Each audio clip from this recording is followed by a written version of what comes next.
I never imagined that nightmares could walk. That was the last thing old Mrs. Bartlett murmured the night the children began to sleepwalk. In the small town of Ashwood, where everyone knew everyone, and secrets were whispered behind drawn curtains, the first sign of something terribly wrong came on a crisp autumn evening. It started as a trickle.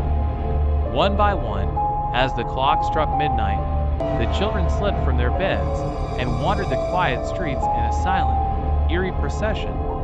Their eyes were vacant, as if they were merely puppets being pulled by unseen strings. It was like watching a ghostly parade. Synchronized steps on cold pavement, tiny feet echoing in the empty alleys, and a sense that every movement was part of a macabre performance. I remember watching from my window, heart pounding, as little Jamie and his friends marched in perfect unison toward the old town square. Their faces were pale, and their expressions fixed, as if they had seen something no child should ever see. Then, as dawn began to break, they gathered in a circle, forming an unmistakable stage. In the center lay cryptic symbols drawn in chalk, along with fragments of broken toys and cryptic scribbles that hinted at disasters yet to come. The town woke to find its children changed. Mrs. Bartlett's soft voice had turned into fearful gasps. The local paper reported that the children had reenacted scenes of tragedy. One child mimed a desperate scream, another clutched at an imaginary wound, foretelling events that no one could yet explain.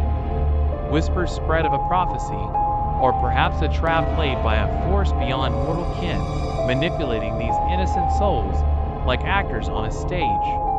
I spent that day searching for answers, talking to parents, poring over old records in the dusty town library. No one had ever seen anything like it. The clues left behind by the sleepwalkers were both a warning and a mystery.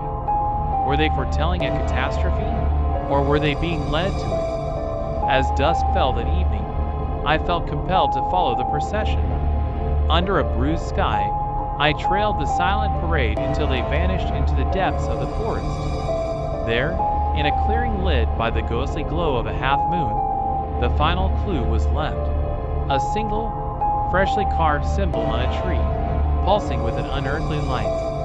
I don't know what comes next, but I do know this. In Ashwood, the line between dream and reality has been irrevocably blurred. And as I write this, the echo of those tiny, measured steps still haunts my every waking moment. Will you sleep safely tonight? Or will you, too, hear the call of the Sleepwalkers Theater?